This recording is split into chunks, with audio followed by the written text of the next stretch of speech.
Hi guys, and welcome to Katie's Insight, where I give my insight on all kinds of things, whether or not it's news, business, politics, finance, entertainment, but most important right now, stimulus, because we all need help, and government, get it together. We are tired and we need help. Y'all, most days I can just put on my hyper bubbly face, I can get through this and giggle and try to be a little bit uplifting through this situation, but today, like most of you feel all the time, I am just severely over it.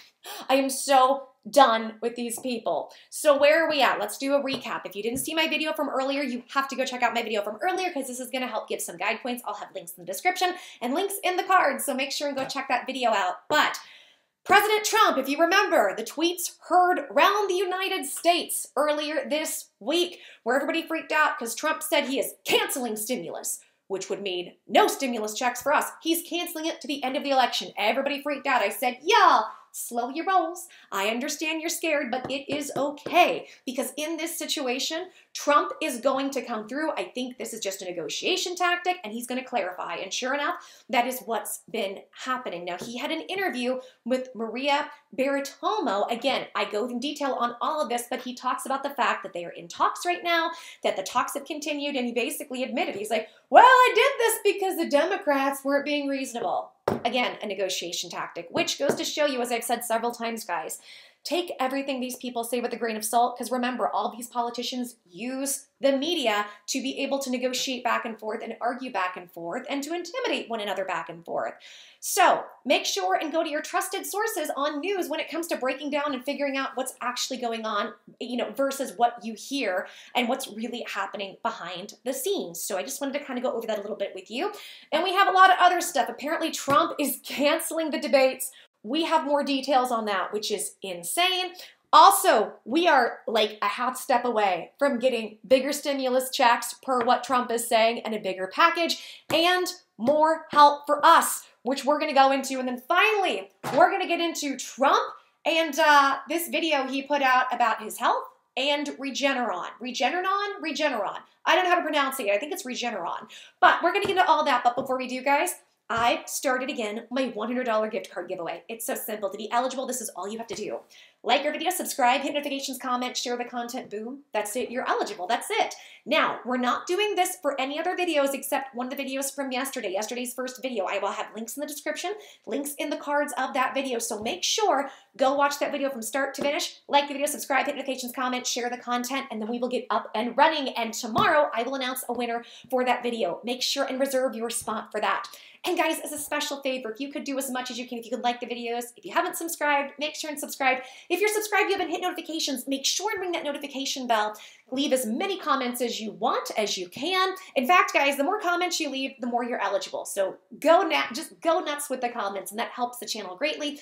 And the more you share this content, the more it helps the channel grow. It helps get my content out there. And when you awesome, fabulous people do that, I'm going to be able to figure out what's going on with myself financially in this channel, and I will figure out if I can afford to keep doing the gift card giveaways. So I have to make sure I can afford it, and I just got monetized. I'm starting on my own, and when you just get monetized, it starts out very slow and painful. So if you guys could help me out so I can continue to give back to you guys, I would appreciate it. Also, find me on Facebook, Katie's Insight. Like the page, join the group, Katie's Corner, which will be changed to Katie's Insight soon. I just have to wait for Facebook to approve those changes. So go there, ask all the stimulus questions you want.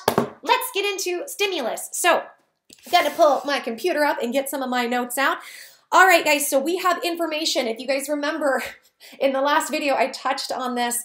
President Trump has said he is not going to do the next debate because the next debate is going to be virtual. I've argued a few different points of the sides to this situation.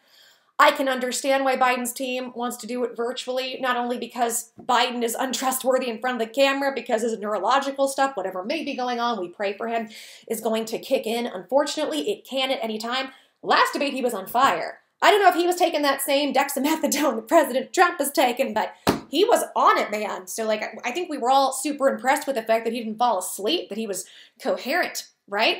Which, more power to him. I'm glad. But for somebody like Biden, who is not really that great in person, and he's proven to be on a cognitive decline, even if he wasn't last time, we have so many examples of this.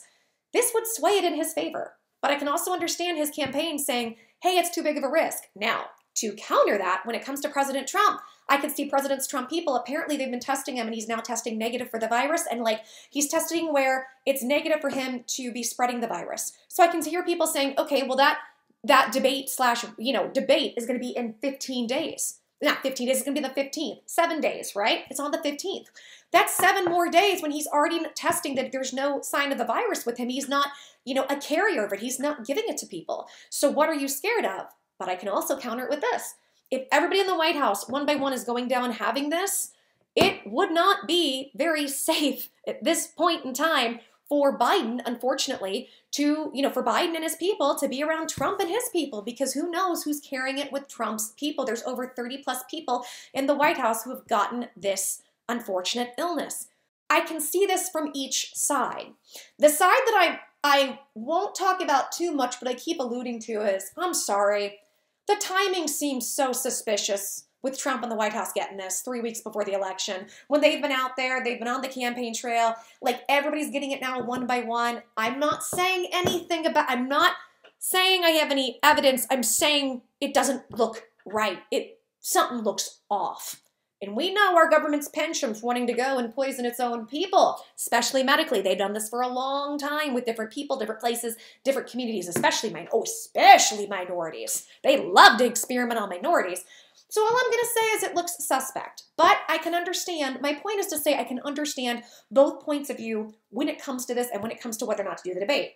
Well, President Trump has spoke out and said, not gonna do it. Remember that from SNL? This was like 20 years ago. Am I that old? 20 years ago? 25 years ago?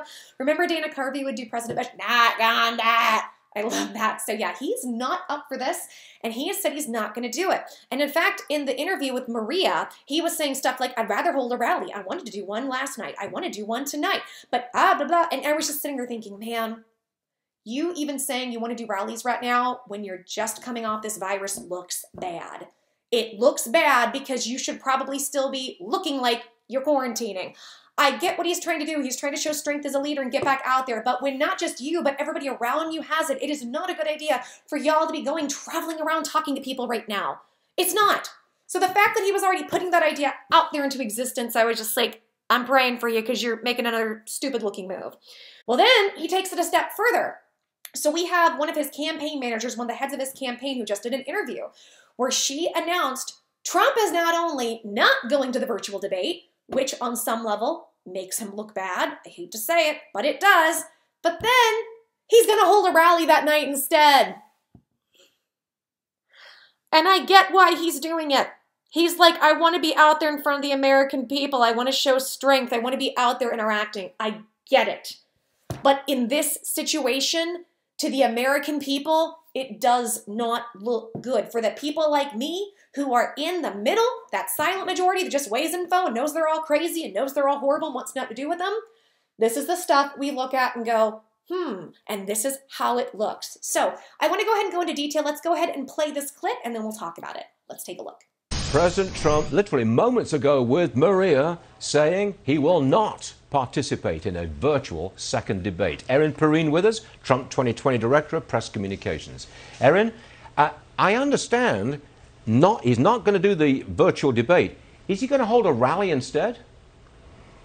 Yes, the campaign has put out a statement saying that the president does intend to do a rally instead of doing a virtual debate. Listen, the Presidential Debate Commission is clearly biased. It's full of never-Trumpers and it's full of swamp creatures. And yet again, in order to try to distract from Kamala Harris's abysmal performance last night and the vice president's absolute dominance on that debate stage, they are trying to put the finger on the scale for Joe Biden. And listen, the president's not interested in doing a virtual debate. He'd rather speak to the American people directly without the super biased debate commission getting in the way. Does this blow up the second debate? That's it? You're not going to do it. Not going to have it. As of right now, the president has been very clear he is not interested in doing a virtual debate, and instead he will hold a rally. Okay. Now, I want to refer to the president's condition. I use that word advisedly. I think he looked good and vital in the video that you released yesterday about Regeneron. And this morning on the phone with Maria, he had loads and loads of energy. I mean, he was on his game. But I think voters would like to see him. They want to make their own judgment as to how well he is recovering. Do you have any plans to put him in front of a live camera today? I certainly don't have any news to break for you on that, Stuart, but what I can tell you is that this is the most accessible president. He talks to the American people multiple times every day in a bunch of different ways. And what that looks like for the president, I'll leave that up to him on how he does, but you're right. And as Doc Connolly said, he's back. We are excited to see the president doing so well out there talking to the American people. And we know that anytime he stands up and talks directly to the American people, the media absolutely loses their mind. So when the president does so, we know it'll make big news. But we also know the campaign's out there with Operation MAGA. The vice president will be out there today in Arizona and Nevada. Laura Trump is in Pennsylvania. Eric Trump's in North Carolina. Don Jr.'s in Florida. We are out there carrying the MAGA mantle for the president while he recovers. All right, how are you going to deal with the latest Fox News poll? Because it shows that Biden's lead is growing over the president. Look at it there. That's a 10-point lead as of right now. I've asked the campaign many times, what are you going to do about these polls? And I always get the same response. Well, our internal polls show a different picture. Tell me, how are you going to deal with these polls, which are moving against you 4 weeks to the election?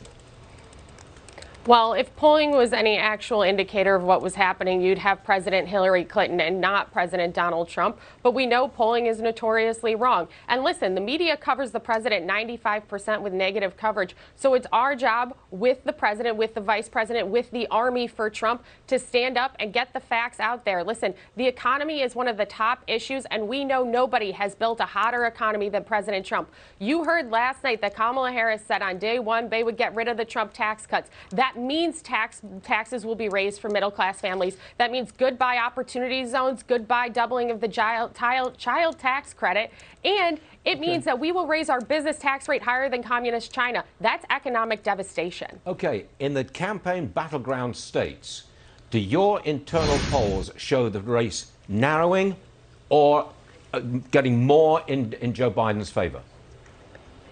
Our internal polling is saying what we've known it's said the whole time, which is that we are either tied or ahead in our battleground polls. We know that this is going to be a tight race. We've always understood that. And that's why we have a grassroots army that's out there. It's Joe Biden who's worried about the get out the vote effort. That's why all of a sudden the science must have changed for him, because they're out knocking doors when we have been making over 100 million voter contacts so far this cycle, 2 million doors last week to get out the vote for President Trump. We are turning on that grassroots army for Trump, and they will make a huge difference when it comes to the results on Election Day. All right, Erin, I'm sure you're busy the day after the vice presidential debate, but thanks for taking time to be with us today. Erin Perrine, we appreciate it. Thanks very much. Stuart. Okay, so let's go ahead. So with the Fox interviewer, he says he's not going to do a debate, but instead he's going to a rally. And then the woman says, yes, the campaign has put out a statement saying he intends to do a rally instead of the virtual debate. The presidential debate convention is clearly biased. It's full of never-Trumpers and swamp people. I kind of thought, she's called them swamp creatures. I thought that was kind of funny. And by the way, I'm not all for insulting anybody, but at this point, jabs are being thrown everywhere. I'm going to giggle a little bit, because what else can we do but keep our sanity but to giggle at the ridiculousness? And yet again, in order to distract from Kamala's abysmal performance and Joe Biden's awful performance, they are trying to give Biden an edge on the debate. He's not interested in doing a virtual debate. Trump is not. Instead, he would rather do a rally than doing a super biased debate that gets a virtual debate that gets in the way. And if you heard the interview from earlier, he was just saying, no, this is ridiculous. This is cowardly. That's not a real debate. And granted, it's like, I can argue a couple things because it's like, well, it could probably stop you from interrupting so much, but Biden did interrupting too. They both were trying to, in different ways, bully each other. It's just the moderators seemed like they were more on Biden's side from, again, somebody in the middle. So that's just what it looked like to me. So then the interviewer says, not a second debate. She says, as of right now, he's been clear he's not interested in doing a virtual debate and will instead hold a rally. And then on the president's health and condition, I think he looked good and vital on the last video released yesterday about Regeneron. Regeneron, I think is how you say it, Regeneron. And this morning on the phone with Maria, he had loads and loads of energy and he was on his game. Voters would like to see him and make their own judgment on how well he's recovering. Do you have any plans to put him in front of a live camera today? She said no news to break free today on that. He's the most accessible president and talks to the American people multiple times a day. What he does and how he does it, I will leave up to the president. And as his doctors have said, he's back, and we love seeing him out there talking to the American people. And when he's out there talking to the American people, the media lose their minds. When the president does so, we know it'll make big news. But we also know his campaign is out there with Operation MAGA, Make America Great Again. Eric Trump, Don Jr., Vice President, everybody is out there right now. We are carrying the MAGA mantle while the president recovers. They are going out and campaigning and doing rallies and doing things while he can't. That's what they're referring to. And he says, how do you deal with the latest Fox News poll? Now, this is, again, not just a poll, but Fox News poll. We'll get into this in a second. Shows Biden's lead is growing over the president, a 10-point lead. I've asked the campaign many times, what will you do about these polls? And it's the same response. Well, our internal polls show a different answer. How will you deal with these polls the week before the election, or the weeks before the election? She says, if polling was any indication on who will be president, then Hillary would be president, not Trump. Points to her. I agree. We know polling is notoriously wrong. The media covers the president with a 95% negative coverage. Yes, they do. They sure do. It's our job and the job of the army of Trump. She calls it the army of Trump. I'm sorry, it's just silly. It's like on the one hand, they take themselves too seriously. On the other hand, he's the president, so I guess he should, right? The army of Trump, notoriously wrong. We are calling on the army of Trump to get the facts out there. The economy is a hot issue, and no one has built a hotter economy than Trump. You heard Kamala last night say she would get rid of the Trump tax cut. That means taxes will be raised for middle-class families. Goodbye opportunity zones, child tax credit, and we will raise our biggest tax rate on the businesses higher than communist China, which we don't want to burden businesses anymore because they're on the brink already. I would agree with all of that. Also the polls. Y'all remember 2016, every poll it was Hillary's gonna win. And Hillary and her team even were acting real arrogant and full of themselves that they are gonna win this thing. And the polls are wrong. The polls are wrong. So that's why I don't blame them for not taking the polls too seriously because of what happened last time, just to give you some context. So they talk about the battleground states. Do your polls show the race narrowing or more in Joe Biden's favor? She says, our internal polling is saying what we knew the whole time. We are either tied or ahead of the battleground states. This will be a tight race, and we've always understood that. That's why we have a grassroots army out there, and that's why Biden's campaign is worried about the get out and vote effect that we are having in the campaign we are doing, and why all of a sudden the signs must have changed for him because they are now out there, Biden's team is now out there knocking on doors when we are out here making 100 million voter contacts this cycle. We are turning and relying on that grassroots army for Trump, and they will make a difference in this election. I guess it's one of those things we'll just have to wait and see, but that is what they are claiming. So right now, he is not doing, at least right now, he's not doing the virtual rally. He is going to, or the virtual rally, the virtual debate instead. He is going to do the rally. Now, just like Trump said with, I'm canceling stimulus talks, take it with a grain of salt. It doesn't mean it's not going to happen. It still may happen. This is just him trying to bully and get his way. And again, I'm not trying to be anti-Trump. A lot of you think I'm pro-Trump, and I think maybe some of these latest videos you might think I'm anti-Trump. I'm not. I'm being serious when I tell you I'm in the middle. And as somebody in the middle, I'm telling you what it looks like. And right now, Trump is in this box where a lot of the movements he's doing, even, like I could argue both sides that something doesn't look good.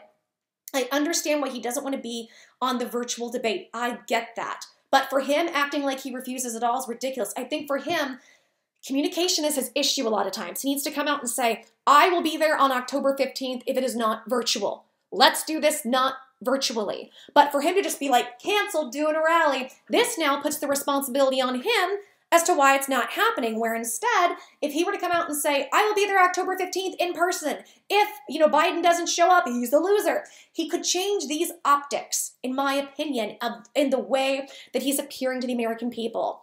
So it's just a lot of weird moves I'm seeing that don't make sense. Hopefully there's some master plan, or maybe him getting sick has really altered his thinking a bit, which we're going to talk about a little bit later. I'm very sensitive to health issues of people because I know what it's like to have somewhat of a spotlight on you and have health issues and have people guessing. So I want to really protect his privacy. I don't care if he's the president. These are still human beings with feelings and emotions, right? Well, some of them. Some of them are probably robots here to destroy us in the government. But You guys get what I'm saying? Like, I don't, I want to try to be as decent and human to other human beings as possible, no matter what position they're in, because they're still human beings. So now let's go ahead and move on. And this is really good news that I am very, very excited about. This comes from the Problems Solver Caucus. So remember, I told you guys about these tweets about Trump canceling the stimulus. And everybody said, see, you're wrong, blah, blah, blah. And I told you guys, slow your rolls. Don't freak out. This is negotiation. Remember, this is all performance art that they're doing. And it's not really art. It's just maybe performance art because I'm mature. But this is what they do. This is how this works. These are negotiation tactics. And I said more and more people are going to speak up. We heard from the Problem Solver Caucus, who has said some very interesting things about all of this and says we are a hair away from a deal. In fact, it's people in the Problem Solvers Caucus, and we've also heard a representative from earlier this week who said that Congress has explicitly told them, be prepared to come back in a week and vote, that they are super close. So even though all we hear is they're so far apart, it looks like they're really close. So I want to get into the nuts and bolts of this. Let's go ahead, let's pull this up and see what's going on, and then we will talk about it at the end. Roll it. Josh Scott Biden joins us right now, New Jersey Democratic Congressman Tom Reed, Republican. They are the caucus co-chairs of this House Problem Solvers group. Gentlemen, welcome to both of you. I'll begin with you, Congressman Gottheimer, on whether this is better than nothing, the idea that the president might entertain, I don't know if they call it a skinny virus relief bill, but one that might include pandemic relief checks for folks or rescue the airline industry. Leave it at that for now. How do you feel about that? Well, I think you really need to take this on as a comprehensive approach. You know, doing this thing piecemeal is very difficult. You end up risk leaving a lot of people out. We've got small businesses hurting, small towns hurting, a lot of families who really need help. So I think the way this has come together and the way we get it done is by bringing these pieces together, and we're so close. You know, I think we've got to get back to the table. It's what Tom and I have been pushing for, as well as the Problem Solvers Caucus, for people to re-engage. We need the administration to come back. We'll all sit back together. And I think the key is just to get this done. You've got far too many people hurting right now. Congressman Reed, were you surprised? Was it a lightning bolt out of the blue when the president said, that's it, it's overdone, this waits until after the election? Well, you know, I've been hearing a lot of positive information being exchanged. We've been working, Josh and I, in the Problem Solvers Caucus for 8 weeks now. And really, we're happy that the negotiators were back in the room. And we were hearing positive indications from our sources at the White House and in the Senate and in the House that they were getting closer. The bottom line is, I think there may have been some miscommunication here, too, Neil. That is what I'm hearing. Some of the folks in the Senate that I talked to, senators themselves, were under the impression this was a $2.2 trillion offer that Pelosi put down as her last and best offer. And really, I think that what may be on the table is a $1.7 trillion deal. And from my perspective, if we're talking about a 1.7, our Problem Solvers Caucus deal was at 1.5. And I'll tell you, when we talked about that today with some senators, they're like, if that's where the deal is at, there seems to be an appetite to embrace it, to get this done. And so I hope that these folks get back in the room, the Speaker, the President, as well as Mitch McConnell and the senators, get into the room to clarify any miscommunication and put their last best offers on the table, because I think they're really close in that final package. Wow. I didn't know they were that close. Congressman, assuming he's right, and you're both smart gentlemen, so I'm sure you think he is right. I'm wondering if, you know, for $200 billion and that close, that a deal could still be had. It could be a deal closer to what we were hearing originally considered: pandemic relief, unemployment relief that would renew again. I guess it depends at whether it's $300, $400 or the old $600, but that an old coronavirus relief measure, fairly sweeping, could still be had. Do you agree with that?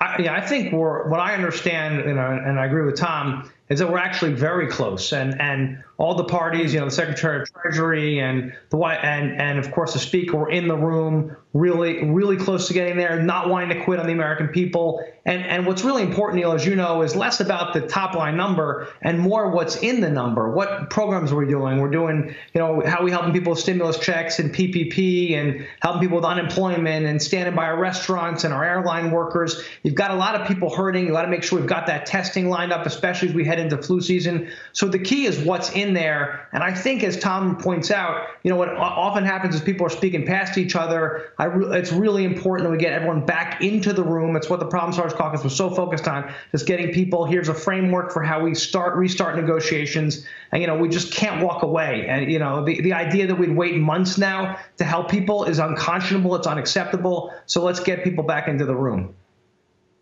You know what's inspiring about both of you guys? I'm sure you've been told this before. The whole point of the Problem Solvers Caucus, 50 men and women strong, evenly divided, Republicans, Democrats, is that you can get stuff done. So you put the extreme, nonsense out, and you try to cobble together something that would be mutually acceptable. It's a concept. We used to do this all the time, but now you have to have a caucus to harken back to that.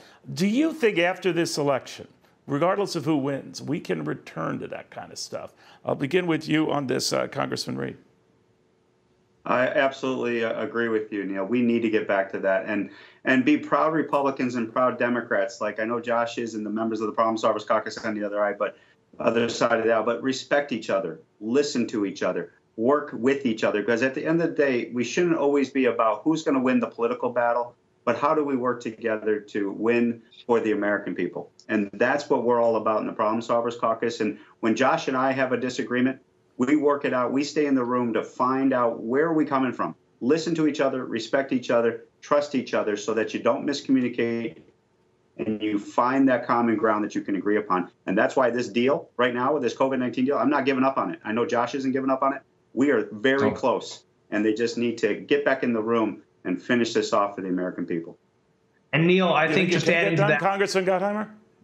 You're just spot on about putting country first. I think we spend too much time screaming and yelling and not enough time actually working together. I think the country wants some more civility. They want us to actually get things done. You're not always going to get everything you want, but the key is to keep moving the country forward. And with what we're facing with this COVID crisis and the economic crisis and the health crisis, we've got to stay in the room and get it done.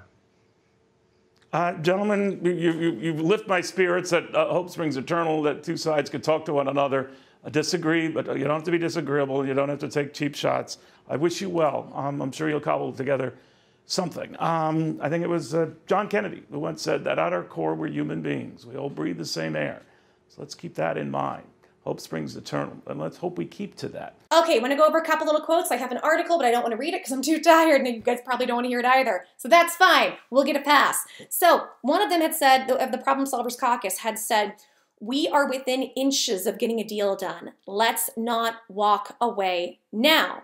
And I agree with them. Like, it's really good to be able to hear some of this stuff. So I want to go over, as you guys know, I have my notes on all of this. Let's go over this. So this is from Tom Green and Josh Gottheimer. These are the two from the Problem Solvers Caucus that are on here. It says they are caucus co-chairs of this Problem Solver Caucus group. Welcome to both of you. I'll begin, Gottheimer, whether this is better than nothing. The president might entertain a small virus relief bill that would not give checks to people, airlines. How do you feel about the president saying that he would do a smaller bill that would help the people and the airlines? And this is what they said. I think you need to take this on as a comprehensive approach. It's very difficult to piecemeal, and you can leave a lot of people out. Small towns and people hurting, and they need help. We need to bring these pieces together, and we are so close. I think we've got to get back to the table, and this is what we're pushing for with the Problem Solver Caucus. We need to re-engage and sit back together and get it done together.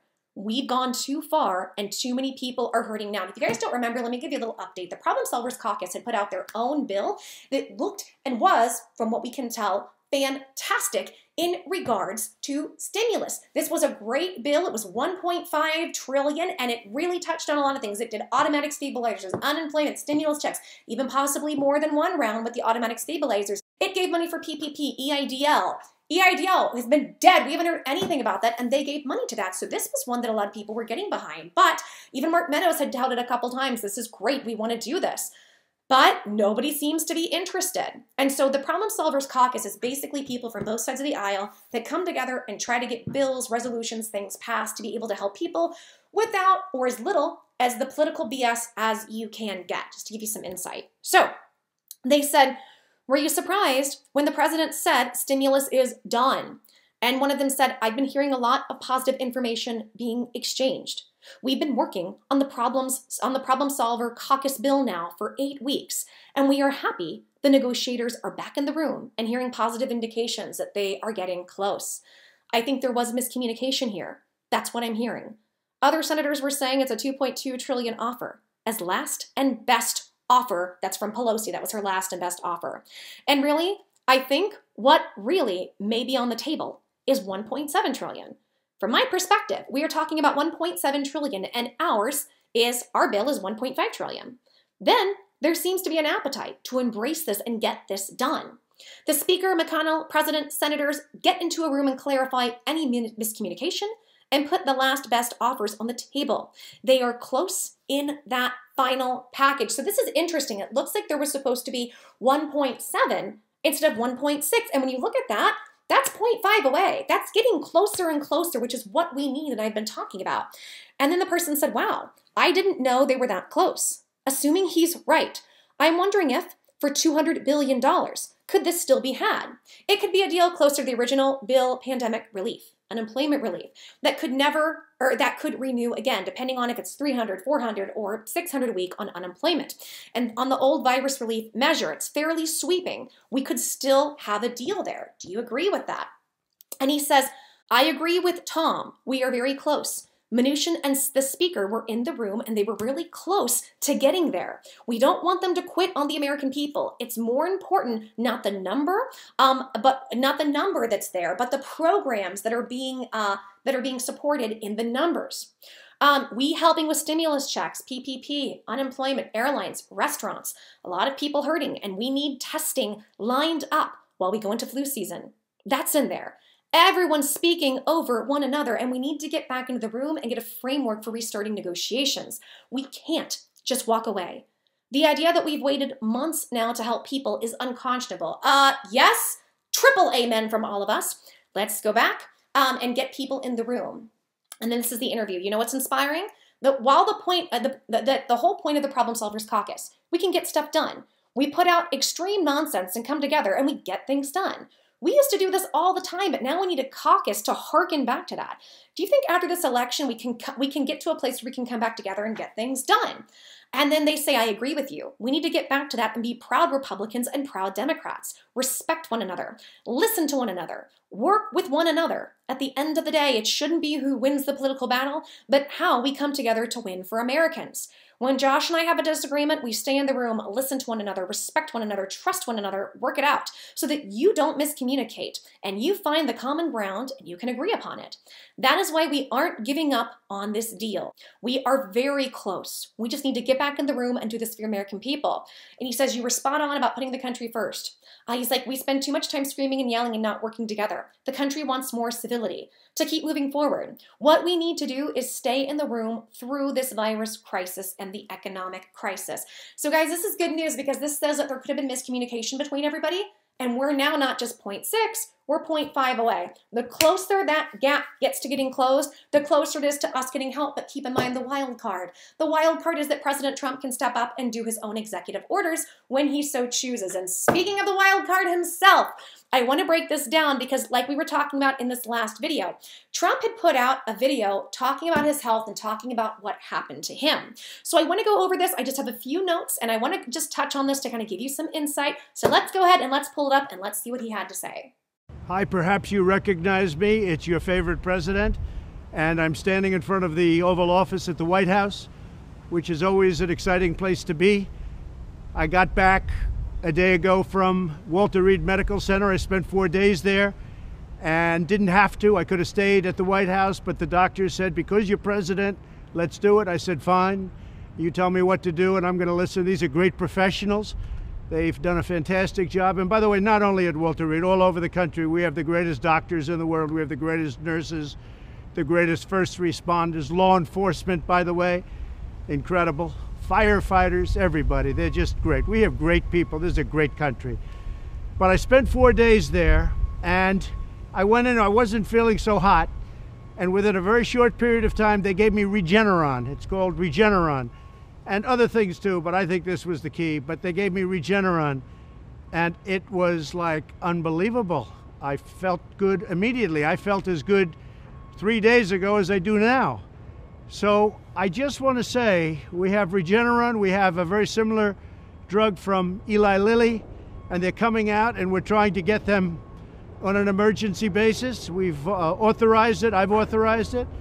And if you're in the hospital and you're feeling really bad, I think we're going to work it so that you get them and you're going to get them free. And especially if you're a senior, we're going to get you in there quick. We have hundreds of thousands of doses that are just about ready.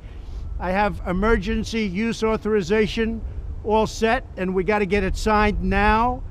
And you're going to get better. You're going to get better really fast. This is things that nobody even thought of a few months ago. The job that the scientists, the labs, everybody have done is incredible. Then in addition to that, you have various other drugs that help a lot, but these, I view these, I know they call them therapeutic, but to me it wasn't therapeutic, it just made me better, okay? I call that a cure.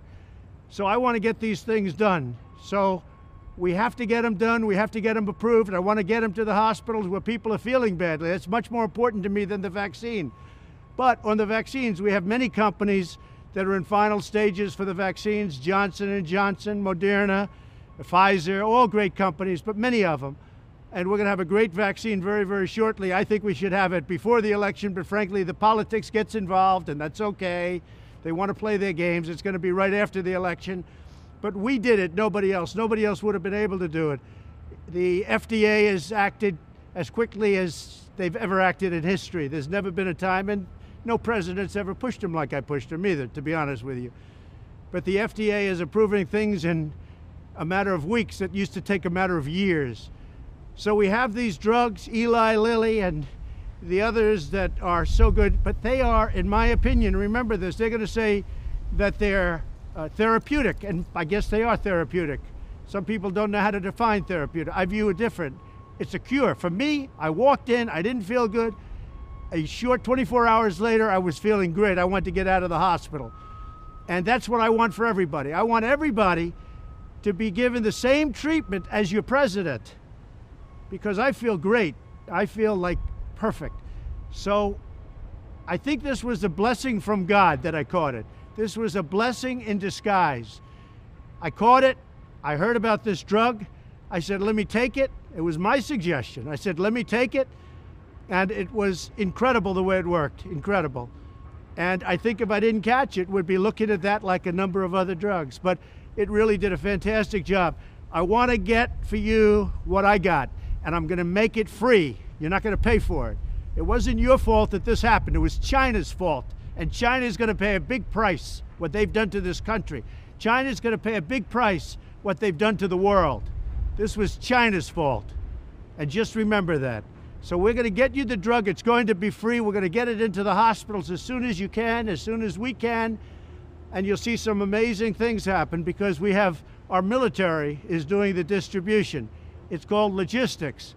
And they deliver hundreds of thousands of troops in a matter of days. This is easy stuff for them.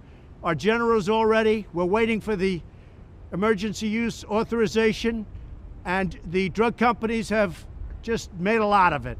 So hopefully this is going to be not just a therapeutic, it's going to be much more than a therapeutic. You're going to get better, you're going to get better fast, just like I did. So again, a blessing in disguise. Good luck. Let's go into this because I have seen a lot of flack because he says, I think this virus, getting this virus was a gift from God. I have watched the left media turn this into everyone. Oh, Trump is saying that the virus is a present from God to pray. No, that is not what Trump is saying. Sometimes Trump puts himself in a position where it's easy to take him out of context, right? And then a lot of times, and a majority of the time, I would say, the media just twists it into something awful. And in my opinion, I think he's trying to say something beautiful and even has spiritual tenets, but there is a twist. So let's look. Trump says, I went to Walter Reed because my doctors thought I should. I went to Walter Reed and the doctors were great. I spent 4 days there. I went in and I wasn't feeling so hot. In a short period of time, they gave me Regeneron and other things too. But I think the Regeneron was the key. But they gave me Regeneron and it was like unbelievable. I felt good immediately. I felt as good 3 days ago as I do now. I want to say we have Regeneron. We have a similar drug from Eli Lilly.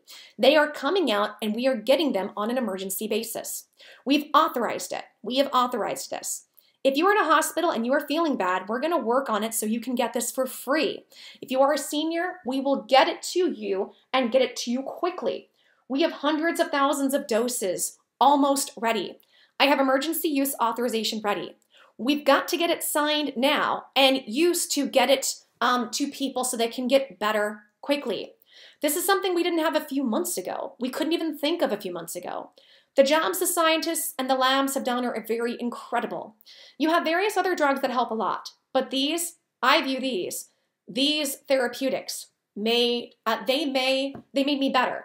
I call this a cure, not therapeutics. I want to get this done. I want to get this done and approved because people are in the hospital feeling badly. There are many companies making vaccines. I think we will have it before the election, but the politics are getting involved, and that's okay. But they want to play their games. But we did it. No one else was able to do it. The FDA had acted quickly. No other time have they acted this quickly, and I pushed them to do it. They are approving things this week. Used to take years. We have drugs from Eli Lilly and other drugs. They will call it therapeutics. I guess they are therapeutics. I think it should be defined differently. I define it differently. For me, it was a cure. For me, I walked in, I didn't feel good. Short 24 hours later, I was feeling great and wanting out of the hospital, and I want to thank everyone. I want everyone to have the same treatment as your president. I feel great and perfect. I think this was a blessing from God that I caught it and a blessing in disguise. I heard about this drug, I said let's try it, and it was incredible the way it worked. Just incredible. And I think had I not caught this, we'd be looking at this like we do other drugs. I want to get for you what I got. I want you to get it for free. You won't pay for it. It wasn't your fault this happened. It was China's fault. It was blank country's fault. And blank country will pay a big price for what they've done to this country and the world. Blank's fault. Just remember that. So we will get you this drug. It'll be free. It will be in hospitals ASAP.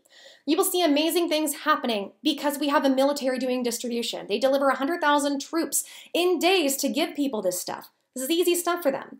Waiting for emergency use authorization. Drug companies made a lot off this drug. Hopefully, it will be more than a therapeutic. You will get better fast. A blessing in disguise. Good luck. This is what the media is going nuts over, and then I want to show you the twist on this. He says, I feel great and perfect. I think this was a blessing from God that I caught it, and a blessing in disguise. And people are going nuts. Oh, so the virus is a blessing. People suffering are a blessing. No! He's finding the silver line.